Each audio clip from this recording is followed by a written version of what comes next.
Pues ya estamos aquí en Observatorio, en nuestra sección Desde el Aula. En esta ocasión, para abordar con Balam Garcés Esparza el tema de la semana, el tema de la migración y en particular de la niñez migrante. Balam, este es un tema importante que ha cobrado fuerza, digamos, en México en los últimos tiempos. ¿Por qué? ¿Qué ha pasado? ¿Qué está pasando en el tema de la migración y en particular de la migración de niñas y niños no acompañados?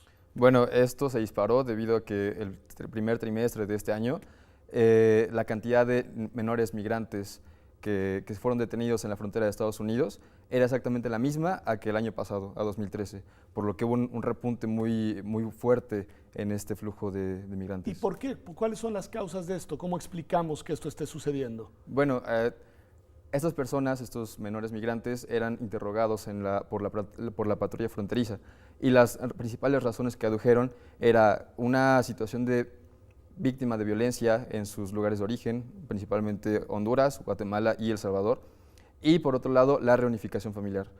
Personas que querían llegar con sus padres principalmente. ¿Te parece si nos detenemos en los dos temas? Porque creo que son muy importantes. Me dices que, según la voz de los propios niños y niñas, las causas principales de este fenómeno es, por un lado, el tema de la violencia. Este es un tema importante, Balam, que ha cobrado pues muchas víctimas y que ha tenido costos sociales muy altos en Centroamérica y en México. ¿Cuáles son, digamos, las causas de la violencia que disparan el fenómeno de la migración principalmente? Bueno, principalmente son dos, tanto el reclutamiento de estos grupos delictivos, en particular la Mara Salvatrucha y Barrio 18, procuran tener en sus filas a jóvenes, por lo cual los acosan, les ofrecen cantidad de atractivos para ellos y muchas personas, en particular los padres, no ven con buenos ojos esto, por lo que deciden en primera instancia procurar que a través de una persona, un pollero, puedan llegar a Estados Unidos.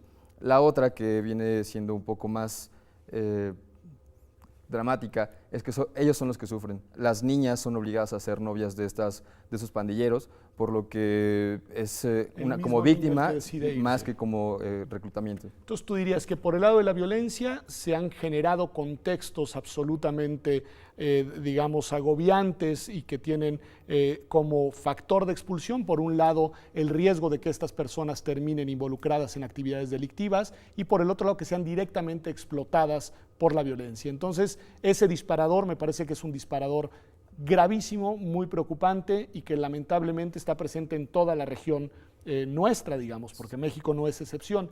Y por el otro lado decías el tema de la reunificación. ¿Qué es esto? Es decir, es enviar niños porque ya tienen familiares en Estados Unidos con la esperanza de que se encuentren con ellos. ¿Qué es lo que está pasando por ahí? Sí, bueno, como se es conocido un poco, las personas latinoamericanas, México y Centroamérica, buscan mejores oportunidades en Estados Unidos, una condición mejor de vida, por lo que principalmente quien es la punta de lanza son los padres, principalmente hombres que a la postre tratan de unificar sus familias, primero, bueno, después la esposa y los niños. Los niños, bueno, en este contexto de violencia, son entes que tienen una característica de triple vulnerabilidad. En principio son menores, por lo cual los convierte automáticamente en sujetos de protección especial. Claro. Después, cuando pasan por el territorio mexicano, en esta calidad de migrantes, lo vuelve doblemente vulnerable. Por si los riesgos que supone la migración, en el caso de los niños, se aumentan potencialmente. Y hay una tercera vulnerabilidad, digamos, que lo multiplica, es la cuestión de que muchos de estos niños son no acompañados. Esto quiere decir que van únicamente con polleros o tratantes de personas sin acompañamiento de su familia, ¿no? O sea, que realizan todo el tránsito desde Centroamérica hasta hasta Estados Unidos, digamos, en una situación de soledad y digamos, en una situación además de vulnerabilidad especial, porque ya los riesgos de por sí son muy fuertes. Ahora bien, Balam, este fenómeno también, pues, lo que ha generado es reacciones por parte de los gobiernos que han tenido que darle respuesta a lo que está sucediendo, porque si no me equivoco, lo que pasa es que cuando los niños cruzan la frontera, pues, y se detecta que su situación es una situación ilegal, digamos, si son mexicanos se les regresa inmediatamente a territorio mexicano, ¿no? Pero, y si son centroamericanos, ¿qué sucede con ellos?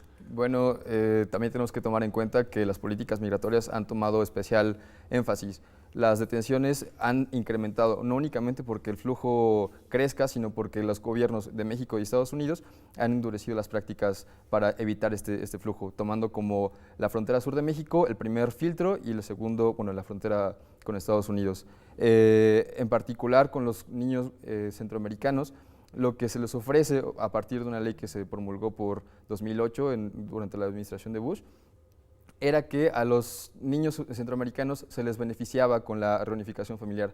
En este sentido, si tenían un familiar dentro del territorio norteamericano, se les contactaba y era más probable que se les... Ahí está el incentivo fuerte, sí, ¿no? Sí. Ahí está, supongo, uno de los disparadores que explican este fenómeno.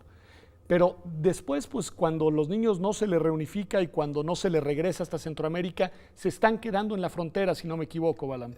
A veces los mexicanos los avientan, ¿no?, a toda la franja territorial. Los centroamericanos hay diversas posibilidades. Algunos solicitan el refugio y se les otorga. Estados Unidos en este sentido ha sido un poco laxo en esta política, por lo que también ha incrementado. Y otros solicitan el refugio en México, el cual ha sido en muchos casos denegado. Aproximadamente el 80% de las peticiones de refugio hacia las autoridades nacionales han sido negativas, les ha negado O sea, México tiene una tendencia a no otorgar refugio en estos temas, lo cual es un tema también para una reflexión. Balam, si lo pensamos desde el punto de vista de los derechos humanos, un tema que a ti y a mí nos interesa mucho y un tema que además, digamos, es de constante y permanente urgencia en países como el nuestro, ¿qué podemos decir desde la perspectiva de los derechos humanos sobre este tema? ¿Qué te despierta? ¿Qué reflexión? Bueno, principalmente que las condiciones en las que esas personas hacen su tránsito son terribles, ¿no? A las personas se les detiene como si fueran delincuentes y luego a partir de esto se les trata como detenidos en centros de reclusión migrante. La cuestión aquí es que los menores, toda aquella persona menor que tiene menos de 18 años, debe ser tratada con un carácter especial. Una protección especial, claro. En la Ley Nacional de Migración se establece que el DIF es el que tiene que dar cobijo a estas personas. Sin embargo, como no es capaz de darlo, únicamente recibe a la población inferior de los 12 años. Por lo que de 12 a 18 años están con población general, durmiendo en camas de losas, con una alimentación deficiente y una atención médica también paupérrima. Por lo que desde el punto de vista de los derechos tenemos aquí una falla estructural por parte de los estados y los gobiernos. Porque, disculpa, ¿no? Los derechos humanos son universales, no se portan con la persona. Claro. El que sean hondureños o salvadoreños no significa que no tengan la protección en el territorio mexicano. Pues con esta reflexión universalista y perfectamente en sintonía con la mejor tradición de los derechos humanos, cerramos esta sección, tu sección, Balam, la sección desde el aula, en la que en verdad me da mucho gusto que nos hayas acompañado y en la que espero que nos sigas acompañando hacia adelante. Quédese con nosotros, porque acá en Observatorio seguiremos hablando de este mismo tema, seguiremos hablando del tema de la migración en general, de los problemas y retos que coloca sobre la mesa en el México de hoy, pero sobre todo del drama de la niñez migrante. Vamos a un corte y ya regresamos en unos minutos.